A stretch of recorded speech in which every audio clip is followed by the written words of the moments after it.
Hello, good morning and सभी को मेरी तरफ से best of all wishes all to all of you best wishes for my side and my YouTube channel sides. Today we start some basic topics according to lens and some basic topics to mirror.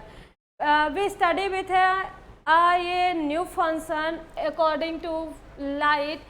देखो यहाँ पे क्या होता है कि rule of sine और मतलब चिन्ह परिपाटी का नियम पढ़ने वाले हैं. आज हम बात करेंगे चिन्ह परिपाटी का नियम, आवर्धन क्षमता और साथ ही साथ लेंस और लेंस से जो टाइप्स हैं और उनसे रिलेटेड जो सम बेसिक टॉपिक्स हैं उनको भी आज हम स्टडी करेंगे. ठीक है, यहाँ पर देखने से पहले आप पिछले वीडियो को बहुत ही अच्छे ढंग से देख लीजिएगा. वहाँ पर यदि आपको कोई दिक्कत हो रही है, कोई परेशानी हो रही है तो आप मुझे लाइव क्लासेस में बता सकते हैं. मंडे को आपकी लाइव क्लासेस चलेंगी और उस पर जो बेसिक टॉपिक्स आपके जो क्वेश्चन पुटअप होने चाहिए वो लाइट से होने चाहिए या अदर से भी हो सकते हैं, ज़रूरी नहीं लाइट का ही हो, पर लाइट का रिविज़न होगा. ठीक है, उसमें आप लाइट के लिए कुछ भी क्वेश्चन पुटअप कर सकते हैं. अब ये जो क्वेश्चन है ये लास्ट है लाइट का और इसी के बाद आपका सेकेंड लेसन शुरू हो जाएगा. इसमें मैंने आपको परावर्तन, अपवर्तन और लेंस भी पढ़ा रखा है. कहने का मतलब रिफ्लेक्शन भी बता दिया, रिफ्रैक्शन भी, और साथ ही साथ इसमें लेंस के टॉपिक्स भी आपको क्लियर कराए जा रहे हैं. तो आपके बुक के अकॉर्डिंग जैसा हो तो वो आप उसी अकॉर्डिंग से पढ़िएगा. किसी किसी में रिफ्लेक्शन एक लेसन है, रिफ्रैक्शन अलग लेसन है, किसी किसी में सब एक जैसा ही है, मतलब एक ही पर है. ठीक है, एक ही लेसन में. तो हम देखते हैं कि इसमें क्या है. तो आज हम पढ़ेंगे चिन्ह परिपाटी का नियम अकॉर्डिंग टू द मिरर. तो इसमें से देखिएगा कि हम लेते हैं एक प्रिंसिपल एक्सिस. हम क्या लेंगे, एक प्रिंसिपल एक्सिस लेंगे और इस पर एक मिरर ले लेंगे. और ये मिरर कैसा होगा, कॉनकेव. जरूरी नहीं है कॉनकेव मिरर हो, कॉन्वेक्स मिरर भी हो सकता है. ठीक है, तो जैसा मिरर होगा वैसा ही आपका रूल भी अप्लाई होगा. ठीक है, अकॉर्डिंग टू मिरर ही ऐसा होता है. तो यहाँ पर देखिएगा ये मिरर आप पहचान के बताइए कौन सा बन रहा है.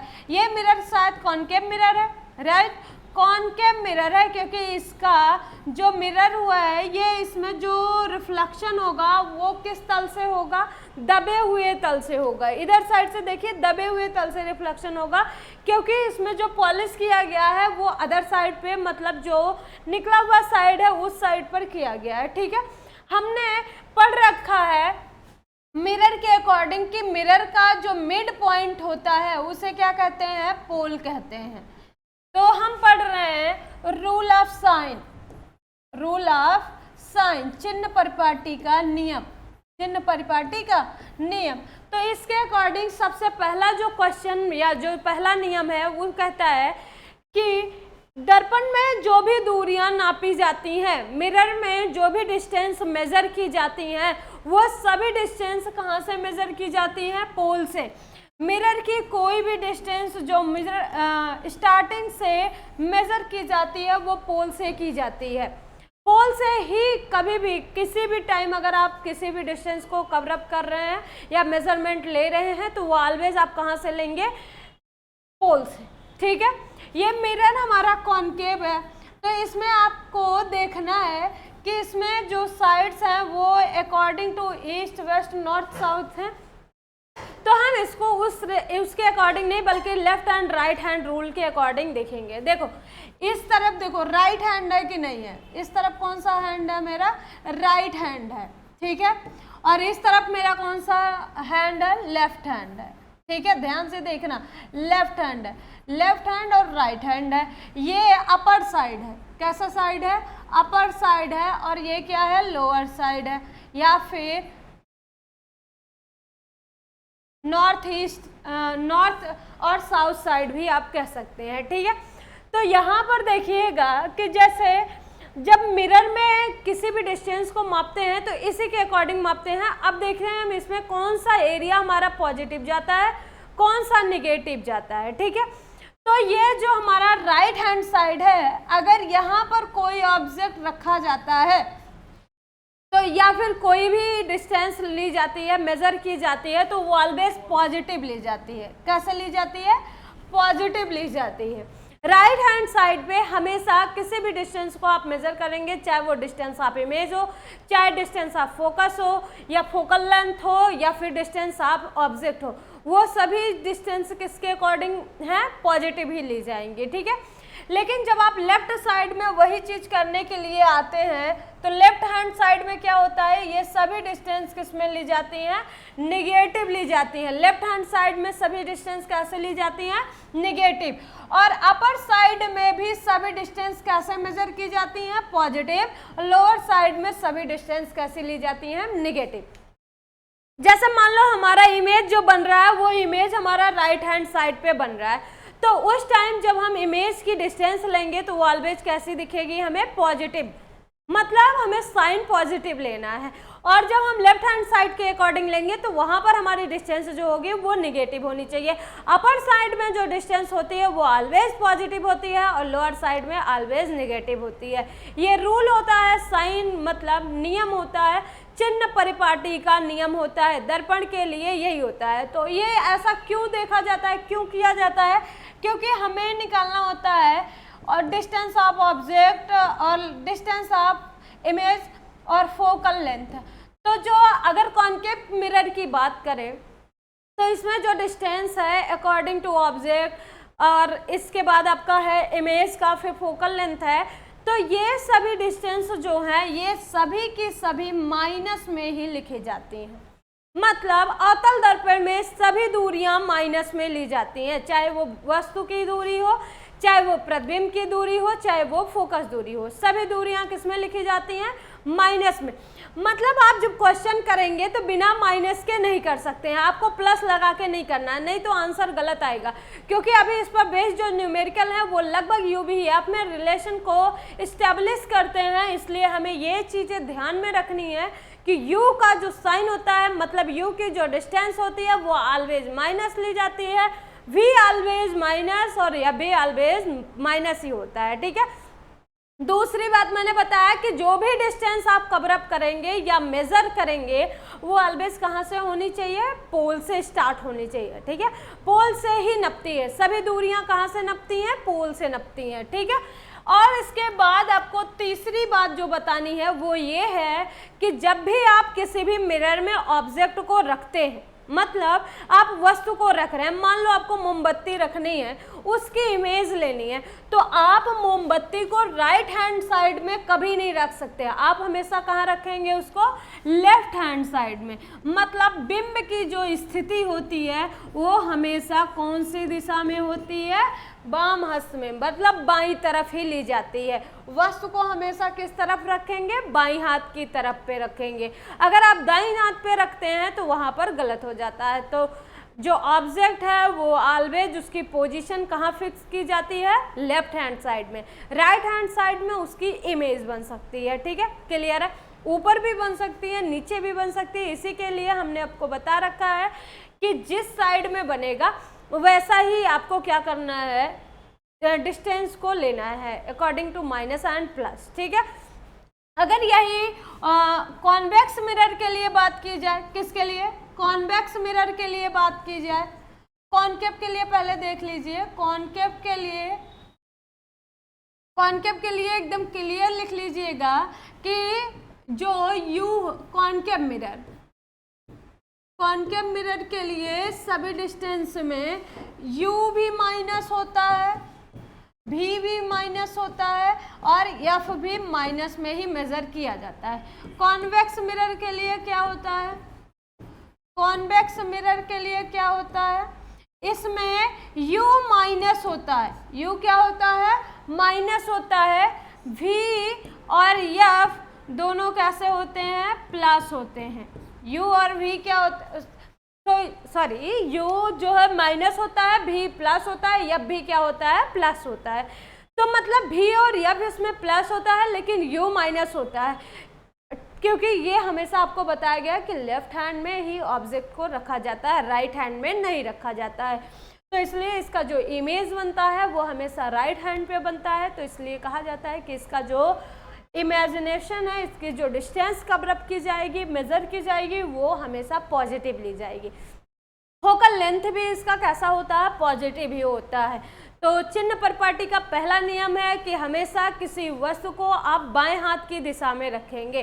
दूसरी है कि किसी भी दर्पण से उपस्थित किसी भी दूरी को आप किस में लेंगे, मेजर करेंगे, पोल से। कहाँ से? पोल से, मतलब ध्रुव से ही नापेंगे, ठीक है। और जब आप बाएं हाथ के नियम, मतलब अकॉर्डिंग टू आप left hand right hand rule, वो क्या होता है कि जब आप वस्तु को बाएं हाथ पे रखते हैं तो वो हमेशा कैसा देता है, माइनस साइन देता है। देखो ये इस साइड लेफ्ट हैंड में माइनस, राइट हैंड में प्लस, अपर साइड पे प्लस और लोअर साइड पे क्या होता है, माइनस होता है। ये मिरर से के अकॉर्डिंग साइन है, ठीक है, रूल है। अब इसके बाद हम क्या करते हैं, मैग्निफिकेशन के भी रूल देख लेते हैं। Rule of magnification, rule of magnification आपको पिछले वीडियो में मैग्निफिकेशन बता रखा है। मैग्निफिकेशन का मतलब होता है आवर्धन। इसका पूरा नाम कहीं कहीं रेखीय आवर्धन लिखा होगा। क्या लिखा होगा? रेखीय आवर्धन, मतलब लीनियर मैग्निफिकेशन लिखा होगा। तो उससे आप कंफ्यूज नहीं होंगे। मैग्निफिकेशन और लीनियर मैग्निफिकेशन दोनों एक ही है। अब हम इसमें देखेंगे कि मैग्निफिकेशन एक बार रिपीट कर देते हैं, होता क्या है। मैग्निफिकेशन का मतलब है यदि किसी ऑब्जेक्ट की लेंथ और जब आप इमेज की लेंथ को डिवाइड करते हैं या फिर उनका जो रेशियो आता है वही क्या होता है, आपका इमेज बनाता है, सॉरी मैग्निफिकेशन देता है। क्या बनाता है? मैग्निफिकेशन, आवर्धन देता है। मतलब किसी वस्तु के प्रतिबिंब की लंबाई और वस्तु की लंबाई का अनुपात क्या कहलाता है? आवर्धन कहलाता है। ये बात समझ में आई? इसका मतलब ये नहीं है कि यहाँ पर आपका प्रतिबिंब बना, यहाँ तक आपका वस्तु बना तो यहाँ से यहाँ की डिस्टेंस, बिल्कुल नहीं, ये लेंथ नहीं होती है। लेंथ का मतलब क्या होता है कि वस्तु की लेंथ मतलब ये लेंथ, उसकी लंबाई चौड़ाई, समझ रहे हो। वस्तु की जो लंबाई होगी वो आई होगी, वस्तु की दूरी जो होगी वो यू होगी। जैसे ये ऑब्जेक्ट है, ये आपका मिरर है, ये आपका मिरर है। मिरर में सभी डिस्टेंस पोल से ली जाते हैं ना। तो यहाँ पर अगर हम ऑब्जेक्ट रखे हुए हैं तो यहाँ से यहाँ तक ऑब्जेक्ट का डिस्टेंस u है, समझ रहे हो। लेकिन ये जो ऑब्जेक्ट रखा हुआ है इसकी जो लंबाई होगी वो i है। वो क्या है? वो i है, वो डिस्टेंस नहीं है। डिस्टेंस ये होगी जो पोल से मेजर की जाएगी, लेंथ वो होगी जितनी बड़ी वस्तु होगी, ठीक है। तो वो आपका क्या होता है? लेंथ ऑफ ऑब्जेक्ट होता है या लेंथ ऑफ आपका इमेज होता है। तो जब हम मैग्निफिकेशन निकालते हैं तो लेंथ ऑफ इमेज और लेंथ ऑफ ऑब्जेक्ट का रेशियो निकालते हैं, जो आता है वही हमारा क्या होता है? मैग्निफिकेशन। अच्छा, मैग्निफिकेशन निकालते क्यों हैं या करते क्यों हैं? क्यों हम लेंथ को मेजर करते हैं? इसलिए कि जिससे हमें किसी भी ऑब्जेक्ट का पता चल सके कि ये ऑब्जेक्ट रियल इमेज बना रहा है या फिर इमेजिनरी इमेज बना रहा है। कुछ बच्चे पूछते हैं मैम ऐसे कैसे बता सकते हैं किसी भी क्वेश्चन के अकॉर्डिंग कि ये वस्तु का आवर्धन जो बनेगा या फिर वस्तु की जो इमेज बनेगी वो वास्तविक होगी या आभासी होगी। तो उस टाइम के लिए आपका ये जो मैग्निफिकेशन है ये बहुत हेल्प करता है आपकी। देखते हैं कि इसके रूल के अकॉर्डिंग क्या होता है, कि कैसे हम जानते हैं कि मैग्निफिकेशन हमारा कैसा है, रियल है, इमेजिनरी है। कहा जाता है कि जब यम की वैल्यू जो आए, यम की जो वैल्यू आए मतलब आवर्धन का जो मान आए, जो वैल्यू आए, यदि वो वैल्यू माइनस में आ रहा है, कैसा आ रहा है? माइनस में आ रहा है, या फिर ऋण चिन्ह में आ रहा है, कैसा? माइनस आ रहा है, तब वहां पर क्या होता है कि हमारा जो इमेज बनेगा वो हमेशा कैसा इमेज बनेगा? रियल बनेगा। अगर मैग्निफिकेशन मतलब आवर्धन यदि ऋणात्मक होता है तो वो हमेशा जो प्रतिबिंब बनाता है उस प्रतिबिंब को हम वास्तविक प्रतिबिंब कहते हैं। मैग्निफिकेशन निकालने में कोई दिक्कत नहीं होती है क्योंकि आपको आई पता होता है, ओ पता होता है, या फिर यम बराबर आई बाई ओ बराबर भी बाई यू भी तो होता है, ये भी तो होता है, यम बराबर आई बटा ओ बराबर भी बटा यू होता है। तो इसमें अगर आपको आई बटा ओ ना भी पता है लेकिन भी बाई यू तो पता होता है ना, भी यू से अगर आप निकालेंगे तो भी आपको पता चल जाएगा कि वो जो दिया गया है उसका इमेज वास्तविक होगा या फिर आभासी, मतलब रियल होगा या फिर इमेजिनरी। तो वो जानने का बस एक ही तरीका है, और वो तरीका है कि आपको उसके लिए आवर्धन या मैग्निफिकेशन को निकालना होगा। ठीक है, तो यहाँ पर देखिएगा यम का जो चिन्ह है वो कैसा है, माइनस लिया हुआ है मैंने। यम कैसा लिया हुआ है, माइनस। अगर यम माइनस आता है तो आंसर उसका क्या होगा, तो उसकी इमेज हमेशा रियल बनेगी। अगर यम की वैल्यू जो है वो पॉजिटिव आ जाए, यम को मैंने निकाला और आंसर उसका पॉजिटिव फॉर्म में आता है, तो वो हमेशा क्या होता है, ये बताता है पॉजिटिव होता है। कैसा होता है, पॉजिटिव होता है। तो हमेशा जो इमेज बनाता है वो इमेज कैसा बनता है, इमेजिनरी बनता है। कैसा बनता है, इमेजिनरी या इमेजिनरी, मतलब आभासी प्रतिबिंब बनता है। कैसा बनता है, आभासी, जिसको केवल हम महसूस कर सकते हैं, बस देख नहीं सकते। आपको बताया गया था ना कि जब कोई प्रकाश किरण किसी एक माध्यम से दूसरे माध्यम में जाती है तो परावर्तन के पश्चात क्या होती है, वो उसी दिशा में लौट आती है, या फिर ऐसा लगता है कि लौट के आ रही है, तब वहाँ आभासी प्रतिबिंब बनता है। तो इसमें चीज़ें क्लियर नहीं होती है, इसमें सिर्फ हमें लगता है, महसूस होता है। ठीक है, तो जब इसका आंसर पॉजिटिव आ जाए तो समझ लेना उसका जो इमेज बनेगा वो हमेशा कैसा बनेगा, इमेजिनरी बनेगा, मतलब आभासी बनेगा। ठीक है, अब बात आती है कि जैसे यम की वैल्यू 1 आ गई तब क्या होगा, यम इज इक्वल टू 1 आ गया, मतलब एग्जैक्ट उसकी वैल्यू 1 आ गई, उससे ना कम ना ही ज़्यादा आ रहा है। तब क्या कहेंगे कि यम की वैल्यू अगर 1 आ जाएगी तो उस टाइम पे प्रतिबिंब कैसा बनेगा। तो वेरी सिंपल है। तो सिंपल का मतलब क्यों है ऐसा, क्योंकि इस टाइम पे जो ऑब्जेक्ट की लेंथ है, जो ऑब्जेक्ट की लेंथ है उसकी लेंथ इमेज की लेंथ के इक्वल हो जाएगी। मतलब वस्तु और प्रतिबिंब दोनों ही क्या हो जाएंगे, बराबर हो जाएंगे। मतलब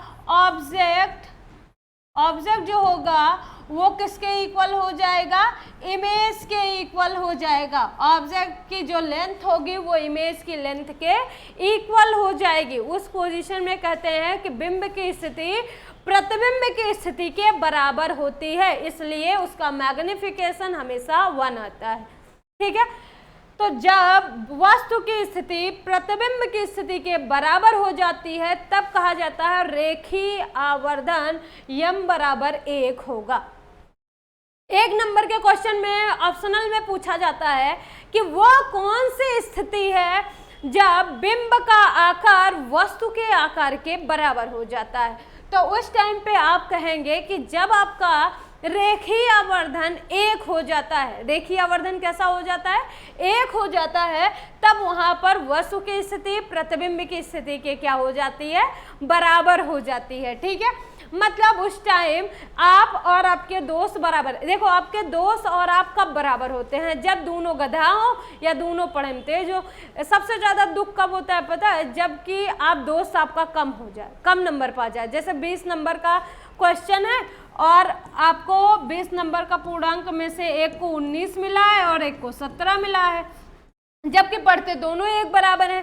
तो इस समय ना एक को बहुत ज्यादा दुख होता है, समझ रहे हो, एक को बहुत ज्यादा दुख होता है, या 0 पा जाता है तो बहुत दुख होता है। इसको तो दुख है लेकिन कुछ टाइम के लिए, इसको इसलिए दुख, अगर दोनों बराबर पा जाते हैं ना तो एक को दुख नहीं होगा, दोनों बराबर हो जाते हैं तब दुख नहीं होता है। तो ये बराबरी कब, दुख कम होता है जब दोनों बराबर हो जाते हैं, कम ज्यादा रहने पर बहुत दुख होता है।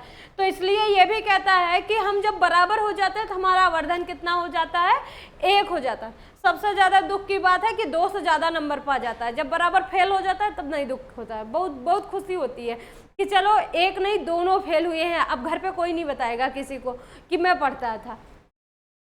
तो यहाँ पर वस्तु का जो आवर्धन बनता है वो हमेशा कितना बनता है, 1 पर बराबर। वस्तु की जो लंबाई है वो प्रतिबिंब की लंबाई के क्या हो जाती है, बराबर हो जाती है। ठीक है, अगला है आपका कि एक अलग सिचुएशन है कि जब यम इज ग्रेटर देन 1 हो जाए और यम इज लेस देन 1 हो जाए तब क्या होगा। यम जब ग्रेटर होगा, यम जब क्या हो जाएगा, ग्रेटर हो जाएगा, तो उसमें प्रतिबिंब बड़ा बनेगा। मतलब जब आपका लीनियर मैग्निफिकेशन ज्यादा होगा, मतलब बहुत ज़्यादा होगा, एक से ज़्यादा होगा। लीनियर मैग्निफिकेशन कितने से ज़्यादा होगा? एक से ज़्यादा होगा। तो उस टाइम पे जो इमेज बनेगा, इमेज की लेंथ जो होगी वो लंबी हो जाएगी, वो क्या होगी? लार्ज होगी, बहुत बड़ी हो जाएगी। इमेज की लेंथ क्या हो जाएगी? बहुत ही बड़ी हो जाती है। जब यम का मान ज़्यादा हो जाता है एक से, तब उस टाइम पे हमेशा क्या होता है कि उस इमेज की लेंथ लंबी नज़र आती है। जैसे ये सुबह के टाइम में आप अपने दैनिक जीवन में देख सकते हैं कि सुबह आपका जो रेखीय आवर्धन बनता है उसका मान सदैव एक से ज़्यादा होता है, इसीलिए आप बहुत लंबे लंबे दिखाई देते हैं। जो नटखुट होगा, नाटा होगा मेरी तरह, वो भी बहुत बड़ा दिखाई देगा, समझ रहे हो? और जो बहुत बड़े हैं उनकी बात ही मत करो, उनको घर में ही रहने दिया करो, समझ रहे हो? इमेज लेंथ क्या होगी वहां पर? बहुत ही बड़ी होगी। अगला क्वेश्चन है ये कि जब यम छोटा हो जाए, एक से क्या हो जाए? छोटा हो जाए, तो उस कंडीशन में क्या होता है? तो उस कंडीशन में ये होता है कि इमेज जो है, इमेज लेंथ वो छोटी हो जाएगी। इमेज लेंथ क्या हो जाएगी? छोटी हो जाएगी। ये शॉर्ट फॉर्म में हो जाता है, शॉर्ट हो जाती है एकदम से, ठीक है? मतलब जितने बड़े आप हो ना, उससे भी छोटे दिखाई देने लगते हो, ऐसा इस केस में होता है, ठीक है? अब आवर्धन से रिलेटेड आपको सभी नियम पता चल गया कि आप कैसे बता सकते हैं कि कोई इमेज कब रियल बनती है और कब इमेजिनरी बनती है। आपको समझ में आ रहा है ना? पॉइंट्स क्लियर हो रहे हैं ना? आई होप आपको अच्छे से समझ में आया होगा कि जब यम का मान जो होता है वो माइनस में होता है, जब रेखीय आवर्धन ऋणात्मक होता है, तो वह प्रतिबिंब सदैव वास्तविक बनाता है। मतलब लीनियर मैग्निफिकेशन यदि माइनस में है, उसका आंसर माइनस में आ रहा है, तो उसका जो इमेज बनेगा वो ऑलवेज रियल इमेज देगा। और सेकंड पोजीशन पे यदि लीनियर मैग्निफिकेशन आपका पॉजिटिव है, देन वहां पर इमेज जो बनेगी वो हमेशा कैसी बनेगी? आभासी या फिर इमेजिनरी बनेगी, ठीक है? थर्ड पॉइंट है कि जब लीनियर मैग्निफिकेशन 1 के इक्वल हो जाता है, तो उस टाइम जो इमेज लेंथ है वो भी क्या हो जाती है? इक्वल हो जाती है ऑब्जेक्ट के। मतलब जितने बड़े तुम हो उतने ही बड़े जब दिखाई देने लगो, तो समझ लेना उस समय लीनियर मैग्निफिकेशन कितना है? 1 है। और यम बड़ा होगा 1 से, तो वहां पर क्या होगा? उसकी इमेज लंबी हो जाएगी। अगर लीनियर मैग्निफिकेशन कम है और 1 से, तो वहां पर आपकी जो इमेज बनेगी वो शॉर्ट बनेगी, बहुत ही छोटे दिखाई देंगे। आप समझ में आ रही है? बातें क्लियर हो रही है ना? तो अब अगला है आपका टॉपिक जो है वो ये है कि लेंस क्या होता है। जैसे आप पिछले वीडियो में देखिए, इसी में देखिए कि इसमें आपको जो टॉपिक दिए गए थे वो क्या क्या बताए गए थे? Rule of sine of mirror, rule of magnification हो गया। अब हम बात करेंगे लेंस की। तो लेंस क्या होता है? चलिए, लेंस क्या होता है? हाँ, लेंस में गोलीय पृष्ठ होना जरूरी होता है। क्या होना जरूरी होता है? लेंस में गोलीय पृष्ठों का होना बहुत जरूरी होता है। गोलीय पृष्ठ का मतलब क्या होता है? सर्कुलर सरफेस होना चाहिए, ठीक है? उसमें जो सरफेस होना चाहिए वो कैसा होना चाहिए? As like circular, not as a type spherical ले सकते हैं, लेकिन कहा जाता है कि उसमें क्या होता है? वो सर्कुलर होता है। गोलीय पृष्ठ होते हैं ना, दोनों हुए तो एक जो पृष्ठ होता है, एक जो सरफेस होता है, उसको हमेशा सर्कुलर होना चाहिए, ठीक है? और ये हमेशा जो लेंस होता है ना, ये हमेशा कैसा होता है? ट्रांसपेरेंट होता है। कैसा होता है? ट्रांसपेरेंट होता है। ट्रांसपेरेंट का मतलब क्या होता है? ये पारदर्शी होता है। कैसा होता है? पारदर्शी होता है। हाँ, पारदर्शी से बात समझ में आई। पारदर्शी, अपारदर्शी और अल्प पारदर्शी आप समझते हैं। मतलब ट्रांसपेरेंट, नॉन ट्रांसपेरेंट और सम ट्रांसपेरेंट भी कह सकते हो, या फिर मिडल ट्रांसपेरेंट भी कह सकते हो, कि अर्ध मतलब हाफ ट्रांसपेरेंट। तो वहां पर क्या होता है? तो ट्रांसपेरेंट का मतलब है कि जैसे मैं हूं और एक साइड पे आप हो, यदि हम दोनों एक दूसरे को बिना किसी रुकावट के आसानी से अच्छे से एक दूसरे को देख सकते हैं, समझ रहे हो? जब मतलब हम आपको देखें और आप हमें देख लें आसानी से, मतलब किसी भी मीडियम की जरूरत नहीं और कोई बीच में ना आए, तो उस टाइम आपको कहा जाता है कि वो ट्रांसपेरेंट है। अब जरूरी नहीं है कि लोगों को ही देखा जाए। जैसे आप मान लो पानी है, पानी में आपने सिक्का डाल देखा है, अब सिक्का डालने के बाद आप देखते हैं कि आपको वो सिक्का भली भांति दिखाई देता है। इसका मतलब जो पानी होता है वो ट्रांसपेरेंट होता है, पारदर्शी होता है कि नहीं। पारदर्शी का मतलब है आर पार एकदम अच्छे से दिखाई देना, समझ रहे हो। दूसरा क्या होता है, जो ट्रांसपेरेंट नहीं होता है, मतलब अपारदर्शी। अपारदर्शी क्या होता है कि जैसे आप खड़े हो और मैं खड़ी हूं, तो मैं आपको नहीं देख सकती और आप मुझे नहीं देख सकते, कंप्लीटली एक दूसरे को नहीं देख सकते, तो उस टाइम पे कहा जाता है कि वो अपारदर्शी है। अपारदर्शी का मतलब अभी जैसे एक ग्लास वाटर ले लो, एक बड़ा सा ग्लास लो और उसमें वाटर पुट कर दो, या फिर कुछ भी ले लो, तो वाटर लेने के बाद क्या है कि उसमें या तो आप रेत डाल दो, गांव की जो धूल होती है, जैसे सड़क के जहाँ नहीं होती है, जहाँ धूल होती है, आप धूल को पानी में डाल दो, उसके बाद फिर उसको चला दो, ऐसे स्टिर कर दो। जब चलाते हैं तो आप देखते हैं कि नीचे की जो ग्लास की तली होती है, ये चीज़ सरफेस, वो आपको दिखाई नहीं देती है। या फिर दूसरा एक्सपेरिमेंट है कि आप वाटर लिए ग्लास में और उसमें थोड़ा सा गुड़ ही डाल दो, तो वो क्या होता है कि उसमें से आपको तब भी दिखाई नहीं देता है, लेकिन आप नमक डालोगे तो दिखाई देगा। नमक की बात नहीं कर रहे हैं, या फिर चीनी की बात नहीं कर रहे हैं, समझ रहे हो। तो ऐसी चीजें जब डालते हो आप, तो क्या होता है कि वो पूरा आर पार दिखाई नहीं देता है, मतलब आपको उस ऑब्जेक्ट की सरफेस नहीं दिखाई पड़ती है। और जब किसी ऑब्जेक्ट की सरफेस ना दिखाई पड़े, तो या फिर एक पर्दा ले लो मोटा वाला और फिर अगल बगल देखो, मतलब one side to other side देखो तो आपको दिखाई ना दे, तो वहां पर अपारदर्शी होता है। अल्प पारदर्शी का मतलब होता है कुछ दुपट्टे जो होते हैं वो बहुत ही पतले आते हैं, झरने के टाइप में, जैसे कुछ लोग चलनी का यूज करते हैं, कुछ लोग, अब देखो अब करवा चौथ का व्रत आता है तो उसमें लोग चलनी से ही ना देखते हैं, जब चलनी से देखते हैं तो क्या पूरा फेस दिखाई देता है, जहाँ जहाँ तीलियाँ लगी होती हैं वहाँ तो नहीं दिखाई देता होगा, लेकिन फेस दिखाई देता है। या फिर आपने छोटे से पतले से दुपट्टे को देखा होगा, उससे भी आर पार दिखाई देता है आसानी से, लेकिन पूरा नहीं दिखाई देता, हल्का दिखाई देता है, समझ रहे हो। तो जब कोई चीज़ आधी दिखाई दे और आधी ना दिखाई दे, तो उस समय जो मीडियम होता है वो कैसा होता है, अर्धपारदर्शी, मतलब आधा दिखाई देगा और आधा दिखाई नहीं देगा, समझिए। तो वही चीज कही गई है कि लेंस हमारा कैसा होता है, पारदर्शी होता है। लेंस हमेशा कैसा होता है, पारदर्शी होता है, ठीक है, ट्रांसपेरेंट होता है, ट्रांसपेरेंट मीडियम होता है। लेंस हमेशा कैसा होता है, ट्रांसपेरेंट मीडियम।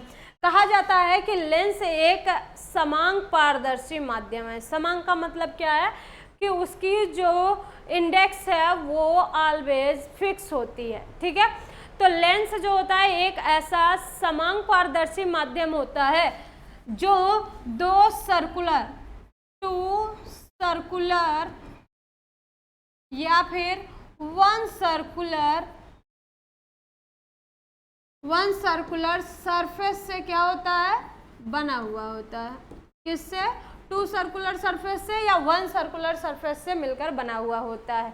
मतलब लेंस एक ऐसा पारदर्शी माध्यम होता है जो दो गोलीय पृष्ठों अथवा एक समतल पृष्ठ से, प्लेन सरफेस भी ले सकते हो, और ये टू ही सर्कुलर होगा, क्योंकि वन सर्कुलर होगा तो लेंस पूरा नहीं बनेगा, समझ रहे हो।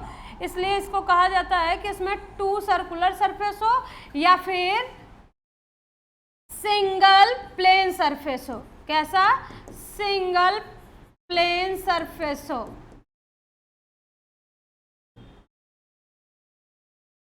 सिंगल प्लेन सरफेस हो, तब वहां पर क्या होता है, जो जनरेट हो रहा है वो लेंस ही होता है। तो लेंस एक ऐसा ट्रांसपेरेंट मीडियम होता है। लेंस क्या होता है, एक ऐसा ट्रांसपेरेंट मीडियम होता है जिसमें टू सर्कुलर सरफेसेस होते हैं या फिर वन सिंगल सरफेस होता है, ठीक है, तो उसे ही लेंस कहते हैं। हिंदी में कहते हैं लेंस एक ऐसा समांग पारदर्शी माध्यम होता है जो दो गोलीय पृष्ठों से अथवा एक समतल पृष्ठ से घिरा हुआ होता है। लेंस क्या होता है, लेंस ऐसा ट्रांसपेरेंट मीडियम होता है जिसमें दो सर्कुलर या एक प्लेन सरफेस होता है, दो गोलीय पृष्ठ या फिर एक समतल पृष्ठ होता है, तभी उसे क्या कहते हैं, हम लेंस कहते हैं। क्या कहते हैं, लेंस कहते हैं। ये आजकल के सभी लोगों को लगभग लेंसेस लग गए हैं। क्यों? इसमें चश्मे सभी को लग गए हैं, मुझे भी लग जाते हैं लेकिन लगे नहीं है, अभी दिखाने के लिए नहीं पहने हुए, सभी को लग जाते हैं। क्योंकि अब ना तुम्हारी जो टाइमिंग है चल रही है उसमें केमिकल्स बहुत ज़्यादा हैं, और जो पुराने लोग थे उसमें केमिकल्स थोड़ा कम था, क्योंकि अब सभी चीज़ें केमिकल के बेस पे ही बनती हैं। तो ये कैपेसिटी बन गई है लोगों की कि बचपन से ही लोगों का चश्मा लगना ज़रूरी हो गया है, समझ रहे हो? तो खुद को केमिकल से दूर ही रखो, क्योंकि वहाँ पर आपकी आंखें जो हैं वो डिस्ट्रॉय होने पर कम्प्लीटली डिपेंड हो जाती हैं कि अब ये ख़त्म ही होना है इसको करने से। तो यहाँ पर क्या होता है, लेंस क्या होता है? लेंस एक ऐसा ट्रांसपेरेंट मीडियम होता है जिसमें दो सर्कुलर सरफेसेस होते हैं, वन प्लेन सरफेस होता है, तो उसे क्या कहते हैं? लेंस कहते हैं। आपको लेंस में क्या बताया मैंने अभी कि लेंस में अनेक टाइप्स होते हैं। अनेक टाइप्स होते हैं? नहीं, दो टाइप का होता है। कितने टाइप का होता है? दो टाइप का होता है। लेंस टाइप्स ऑफ लेंस में लेंस टू टाइप्स के होते हैं। लेंस कितने टाइप्स के होते हैं? There are two types. There are two types of lens. Two types of lens. तो लेंस कितने प्रकार का होता है? दो प्रकार का होता है। पहला उत्तल लेंस और दूसरा अवतल लेंस, मतलब वही कॉनकेव लेंस और कॉन्वेक्स लेंस। चलो देखते हैं कॉनकेव लेंस और कॉन्वेक्स लेंस क्या होता है। अब देखो यहां पर देखते हैं कॉनकेव लेंस और यहां पर देखते हैं कॉन्वेक्स लेंस। क्या होता है ये कॉनकेव लेंस और कॉन्वेक्स लेंस? मैंने कहा लेंस कितने टाइप के होते हैं? दो टाइप के, एक कॉनकेव लेंस और दूसरा कॉन्वेक्स लेंस। मतलब उत्तल लेंस और अवतल लेंस, या अवतल लेंस उत्तल लेंस। ठीक है, चलिए इसका फिगर क्या देखते हैं। कॉनकेव लेंस में कि एक ऐसा लेंस हो, कैसा लेंस हो? ऐसा। कैसा लेंस हो? ऐसा लेंस हो जिसमें ये जो मिडिल का एरिया है वो क्या होना चाहिए? थिन होना चाहिए, बहुत ही पतला होना चाहिए। मिडिल का एरिया क्या होता है? पतला होता है। और जो आउटर साइड का सरफेस होता है ये बहुत ज्यादा कैसा होता है? मोटा होता है। जैसे एक आदमी का जैसे पेट निकला हुआ नहीं होता है, कुछ आदमी क्या होते हैं? बहुत पतले होते हैं, उनके पेट बंधे हुए होते हैं, वो आराम से चल फिर सकते हैं। तो देखो इनके पेट में पिचकन है, ये कंप्रेस हो रहे हैं। इनको अगर इनकी आउटर साइड बॉडी जो है वो बहुत ज़्यादा हैवी है, लेकिन इनका जो पेट है वो कम है, समझ रहे हो? जैसे कुछ आदमी होते नहीं है, उनका जो हाथ पैर होता है वो बहुत मोटा होता है और पेट बहुत पतला होता है। तो ऐसे ये पतलू भाई हैं, समझ रहे हो? इनका पेट अंदर है, हैवी नहीं है, ये पतले हैं, लेकिन इनका जो हाथ पैर है वो बहुत ज़्यादा मोटा है। तो ऐसा लेंस अगर होगा तो वो हमेशा कैसा होगा? अवतल लेंस होगा, मतलब कॉनकेव लेंस होगा। ठीक है, वह लेंस जो बीच में कैसा हो?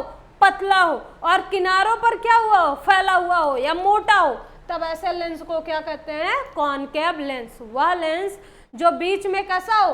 पतला हो, मतलब इनके पेट दबे हुए हो, मतलब इन खाना ना पाते हो, समझ रहे हो?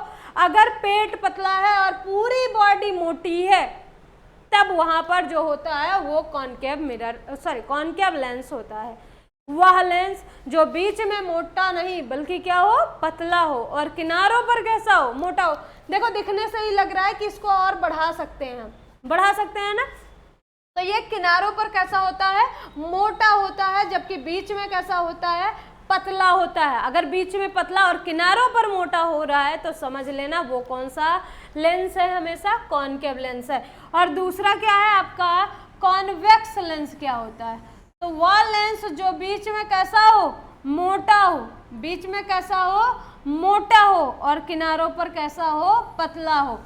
तो कॉन्वेक्स मिरर उसे भी कह सकते हैं, उस पर्सन को भी कह सकते हैं जो क्या करता है? स्टूल का यूज नहीं करता है, बल्कि क्या करता है कि चाय और प्याली ले ले और अपने ऐसे पेट फुला ले और पेट फुला के फिर उसी पे रख ले, उसको टेबल की ज़रूरत ना पड़े। ऐसा बंदा हो ना कि जिसको टेबल की ज़रूरत ना पड़े और फिर वो अपने पेट पर ही रख के चाय कॉफ़ी पी ले, तो वहाँ पर ये वाला मिरर अप्लाई होता है। देखो ये पेट से फैले हुए हैं, पूरी बॉडी इनकी कमज़ोर है, पतली है, कंकाल तंत्र है, लेकिन पेट कैसा है, बहुत ज़्यादा मोटा फैला।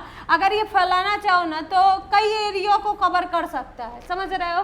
तो अगर ऐसा लेंस है जो क्या हो जाए, मिडल साइड में बहुत ही ज़्यादा हैवी हो जाए, मतलब बहुत ज़्यादा लंबा चौड़ा हो जाए, बीच में मोटा हो, बीच में क्या हो, मोटा हो, और किनारों पर कैसा हो, पतला हो।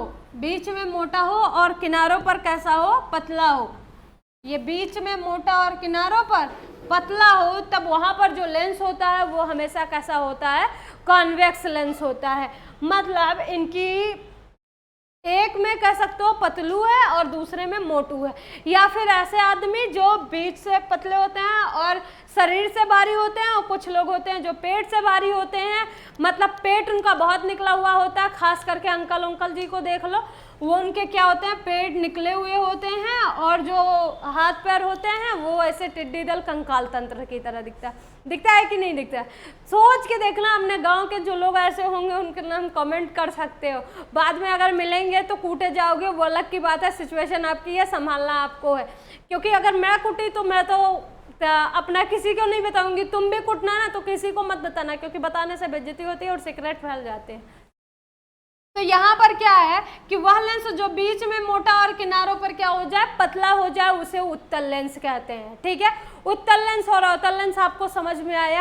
अब देखो, लेंस में बेसिक डेफिनेशंस भी होती हैं अकॉर्डिंग टू मिरर, लेकिन अभी हम कुछ और देख लेते हैं। टाइप्स ऑफ लेंस भी है और उसके बेसिक टॉपिक्स भी हैं, तो वो सभी टॉपिक्स आपको कल कराए जाएंगे। तब तक बने रहिए हमारे साथ, और लेंस का वीडियो आप भली बात ही देखते रहिए, क्योंकि बोर्ड सर पे है और तैयारी भी बहुत जोर शोर से करनी है।